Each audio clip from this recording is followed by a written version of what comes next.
Hello and welcome to Nitro Talk.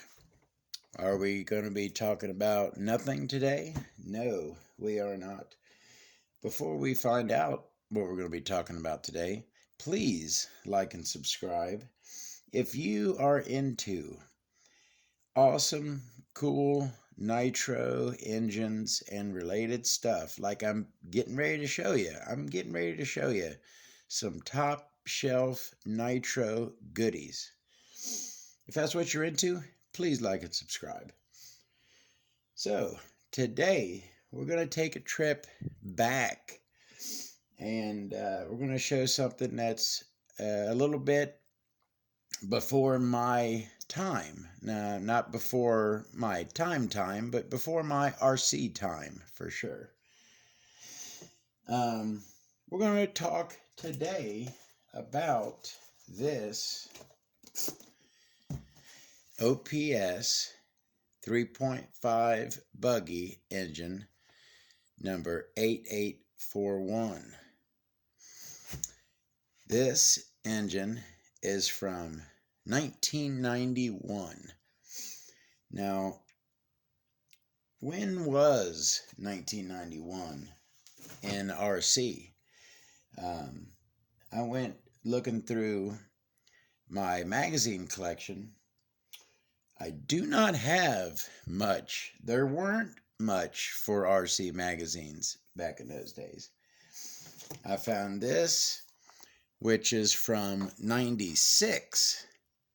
This is 5 years after that. And as you can see, you've got the old font, right, for the RC car action.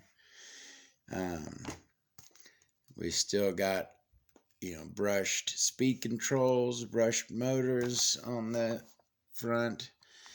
We got MRC vehicles. They did the, what's that truck?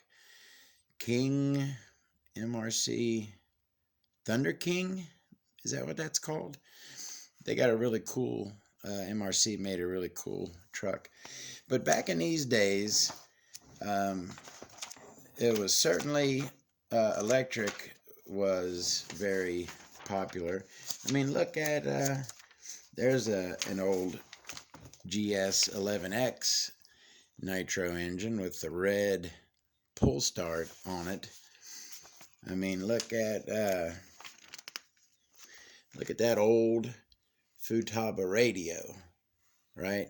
I mean, again, this is 96, and this is some old stuff, right? So I got one magazine from 1991. Look at this dude. Okay, that is 1991. We got Masami's Yokomo Dogfighter there. Look at that radio. And that is like, oh, that's a top of the line, super cool radio, right? You know what? Give me a second. I did fix my light. Apparently, I think maybe my chair, let me move that just a sec. I think maybe my chair, as I was getting up or down, cut the cord on my light. So that's why it wasn't working. But I did repair it. So, boom, we got some light again. All right, so let's get back into this. So, that, nice and well lit, is a 1991, this is RC Racer, from the publishers of Radio Control Car Action. Now, back in 1991, of course, we got Tamiya's MRC Tamiya. I think MRC and Tamiya working together. I mean, this is what all these old vintage, which are super collectible and valuable, Tamiyas now. Ooh, the Midnight Pumpkin, that was one of my first RC cars. I'm going to have a video coming up on my nitro origin story. It's going to be how I personally got hooked on RC as a child, the cars I had growing up, the Tyco Turbo Bandit, Midnight Pumpkin. You know, I traded a Sega Genesis for the Midnight Pumpkin that I had. It's a cool story, I think, and I'm going to tell it in a future video. But anyways, let's take a little peek before we get into that OPS. Let's see when 1991 was. Now when I first got this, this is one of the engines I've had the longest. This is probably within the first 5 engines I owned. But anyways, where was I just going with this? So I always thought the only things around back in these days were like your RC 500, associated on-road cars, right? But as you can see, this is a buggy engine. So what did they have for nitro buggies in 1991? And the answer is they had the Kyosho Turbo Burns. Let's get a little look at that. A little look over here. Now,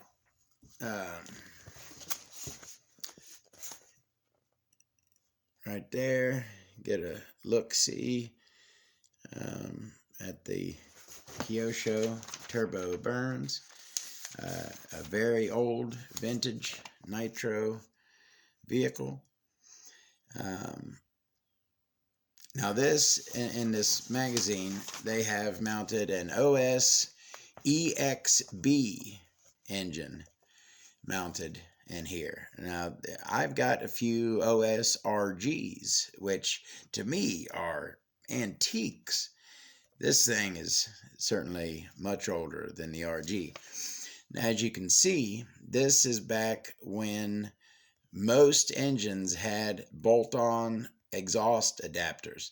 The rear of the engine was just cut. I'm getting ready to show you. The rear of the engine was just cut off, you know, at the exhaust manifold, and you had to bolt on a manifold right to the back of the engine. So that's how this is set up. You got a bolt-on manifold, a little shorty going to right there, and then the pipe has a curve on the end of it, so you just got a little coupler to meet the two together.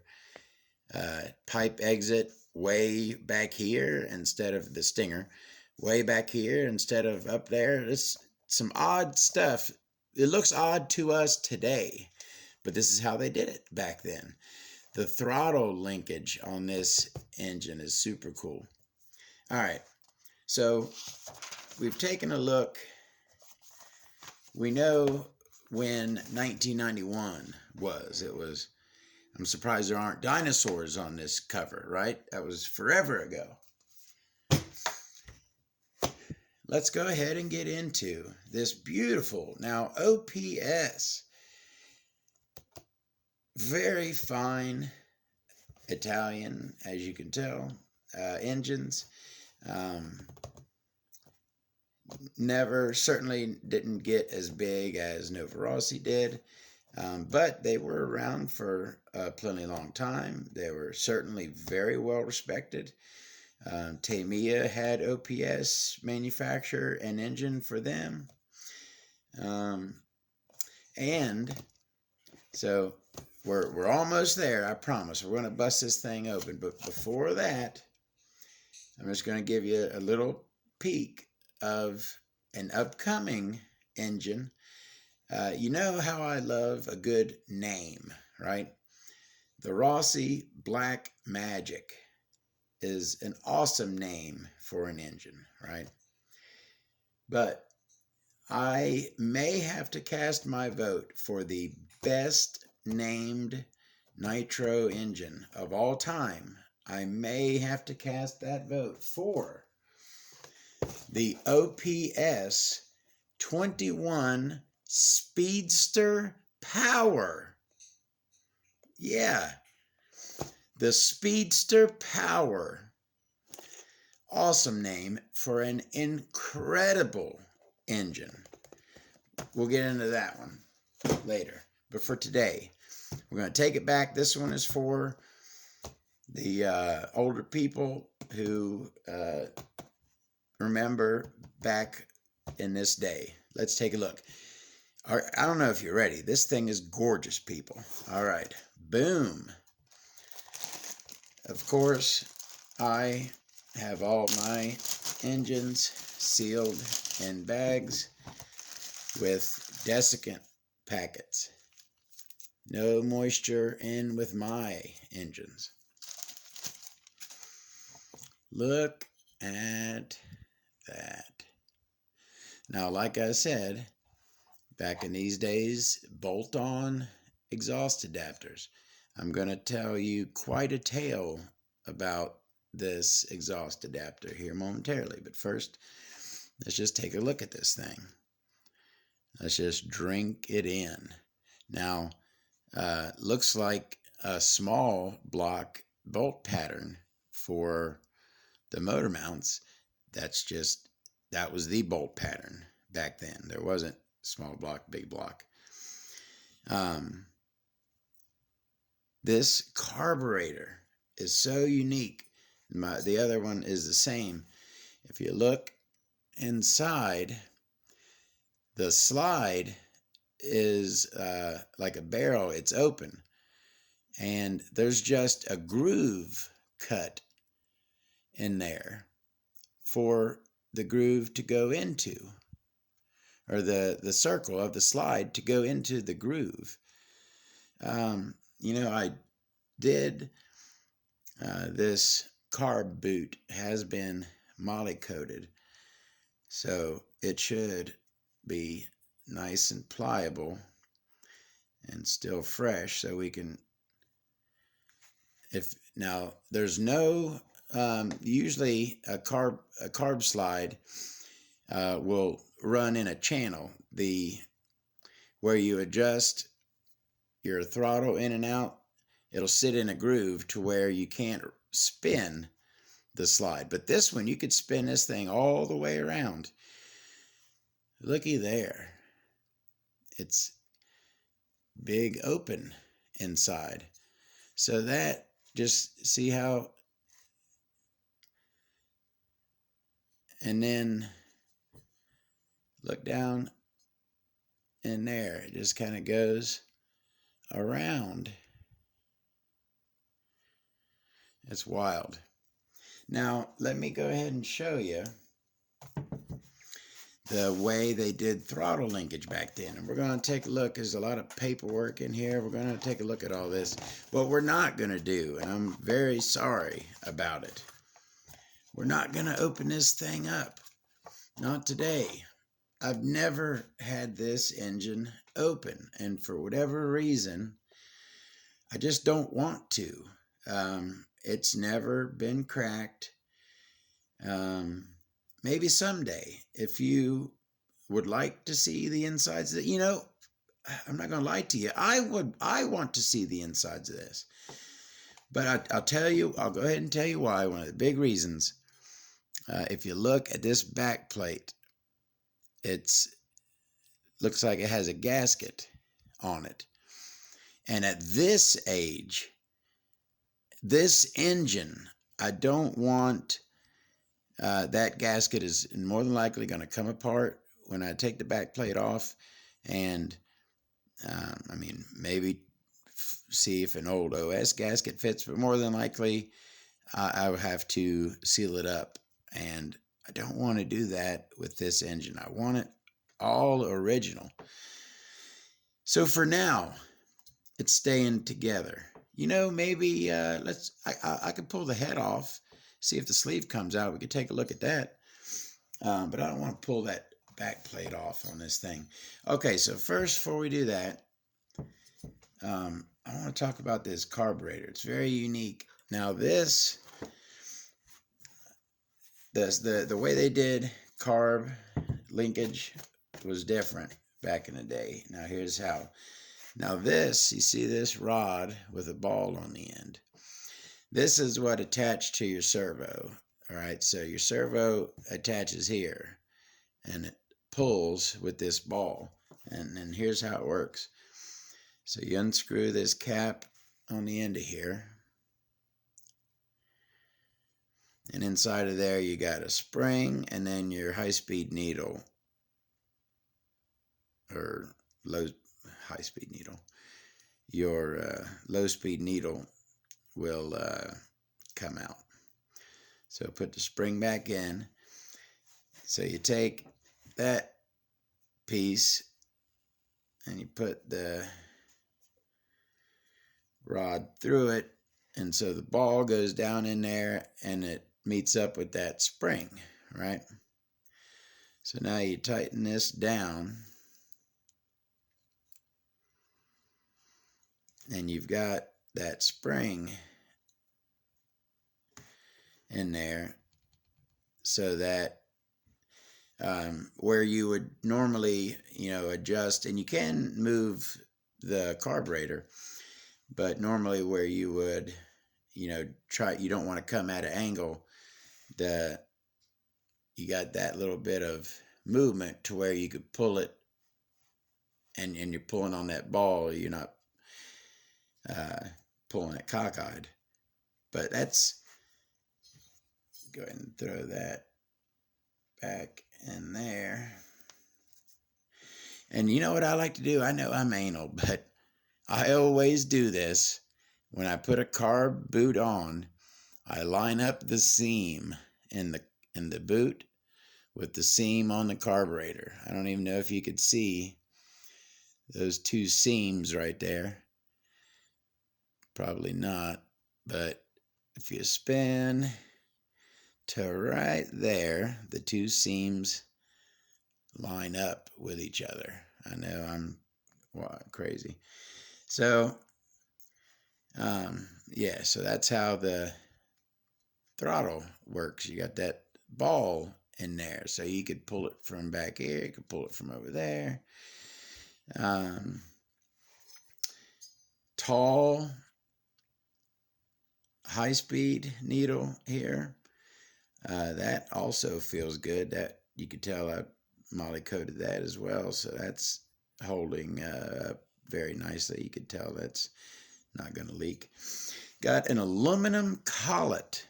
You don't see many of those. Those are mostly brass or black, with a steel normally.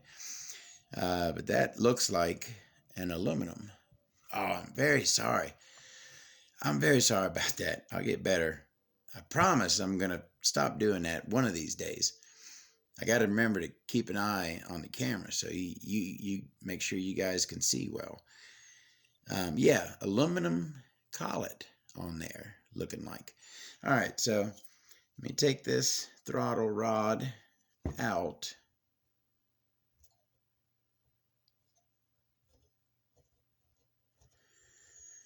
Out with the throttle rod. Put that back on there. You want to look at the paperwork first or pull that head off first? I want to pull that head off first. So let's go ahead and do that. Now the Speedster Power, I know, now I've never had this head off. So we're both in for a surprise. I know that the Speedster Power, it uses an odd size. It's not 2.5 millimeter. It's the, what is that, 3/32? Let's see. Careful, no scratches. And oh yeah, that fits beautifully. So that's 3/32 is what the head bolts are.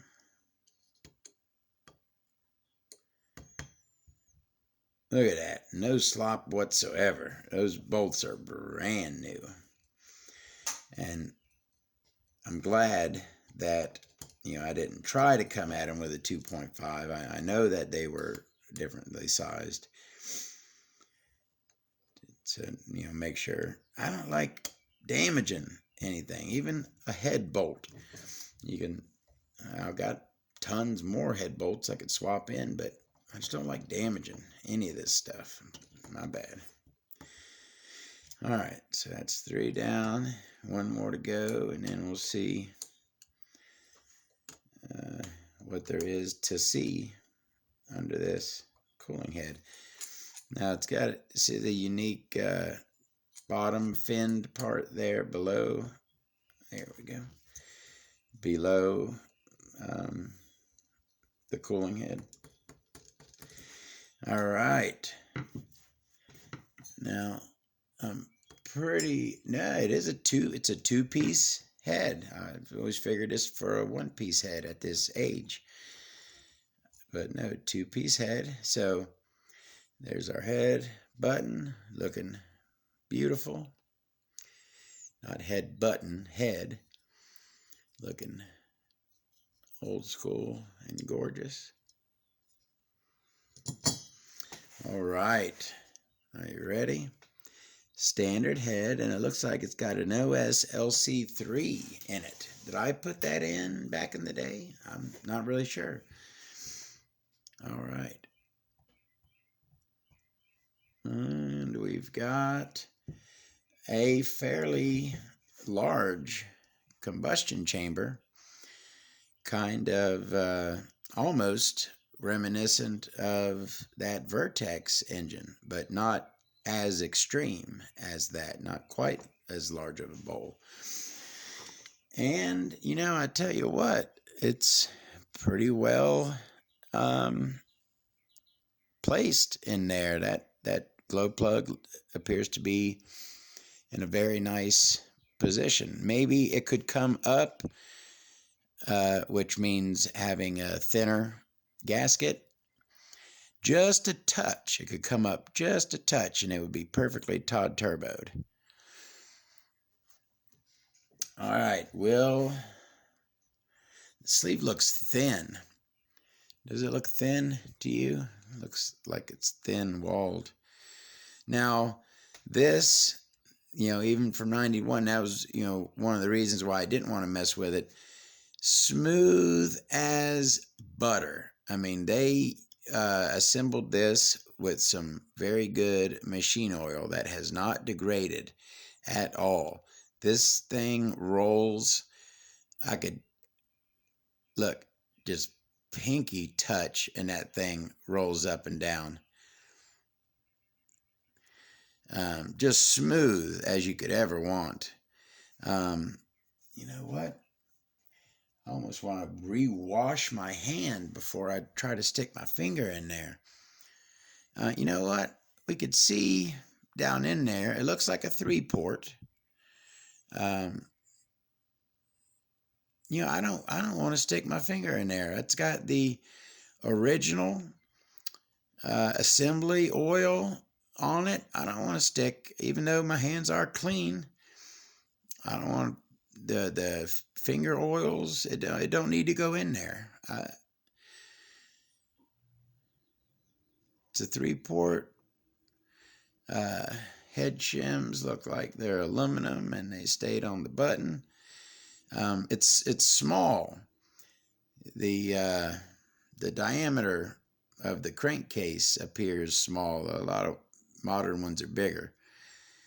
I guess modern ones have more finnage on them, or heat dissipating area. I don't want to stick my finger in there and try to pull that sleeve out. My bad, but I just don't want to do it. I want to keep this all pristine, original. I mean, we got a look in there. That's about as far as I want to go with this thing. Carefully, gingerly, put that head back on. And now, let's discuss that exhaust situation. Now, like I said, this is one of the very first engines that I ever owned. Certainly did not, when I got this engine, I couldn't tune to save my life. I was barely getting my nitros to run at that point, but the bug had bit me, you know, and I was into it all the way. So I was looking on eBay, I was buying stuff, I was learning, I was researching, popping glow plugs by plugging them into the straight 12-volt outlet on the starter box because I didn't know what the heck I was doing. You know, that's the one thing about when the head of your driver and the head of the bolt are the exact same size with no slop, it can be hard to get it in there and started. This thing just does not want to find the hole. There we go. It's 3 down, 1 more to go. Now, okay, so, you know, before we talk about that exhaust manifold, let's look at some of these papers because there's something about, there we go, the exhaust manifold on one of those papers. All right, so now that I have, I go 1, 2 across, and I tighten them down to where they touch. Not tight whatsoever, just to where they touch. Then I do the other 2 to where they touch. So now all 4 of these are simply touching. That holds the head down in place to where it cannot shift. So now that it's in place and cannot shift, I will tighten them in a crisscross pattern. 1, go straight across.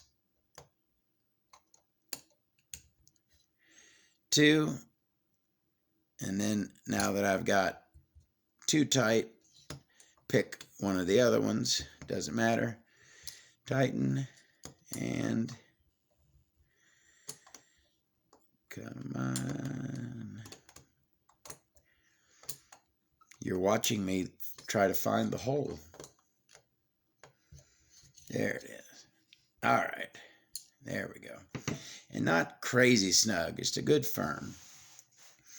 All right, let's take a look at some of these papers. There's a crap ton of paperwork in here. Now, the first one, let's go ahead and look at our only, I believe, I don't know, one other with some color, but this is the only full color. Look at those old school glow plugs.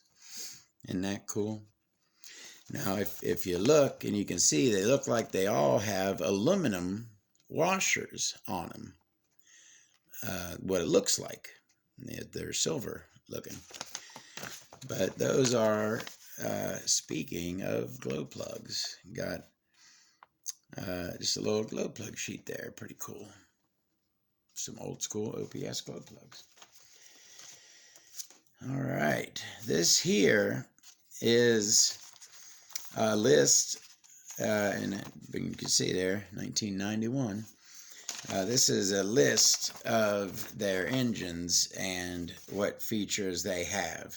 So these are their different engine lines, their lineup of engines.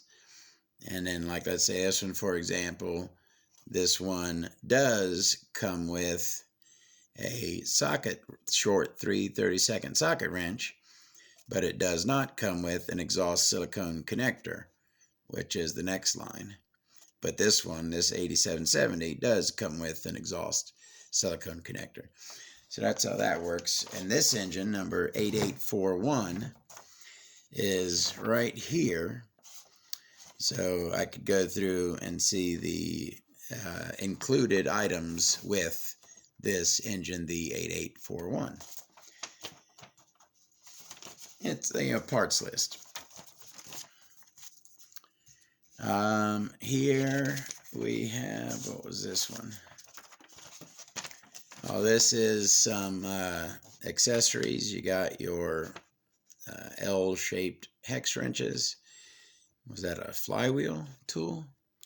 0080. Flywheel wrench, yeah. Or Chiave Serraggio Volano.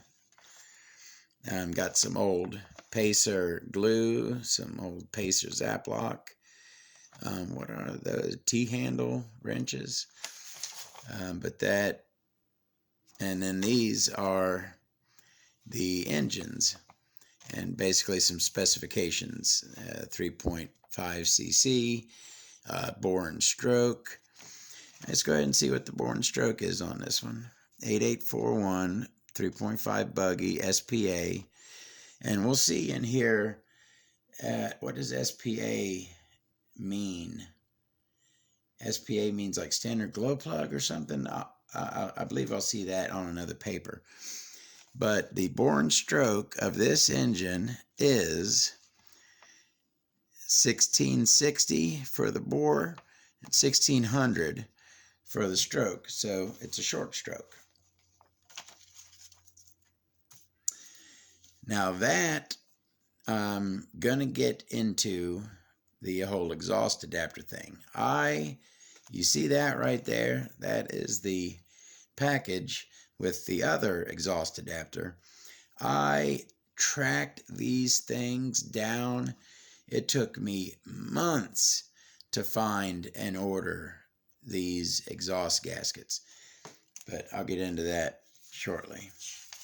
So this is the thing which discusses the exhaust gasket. So since 1st June 91, all the engines 3.5 rear exhaust is what SP means. So 3.5 SP equals rear exhaust. Have 4 screws to fix the new exhaust adapter. This new adapter has a reference number OP3117, and as usual is not enclosed in the engine box. So as you can see, this is the new adapter, but even the old adapter, as usual, it was not enclosed in the engine box. So this engine did not come with an exhaust adapter. So anyways, the new adapter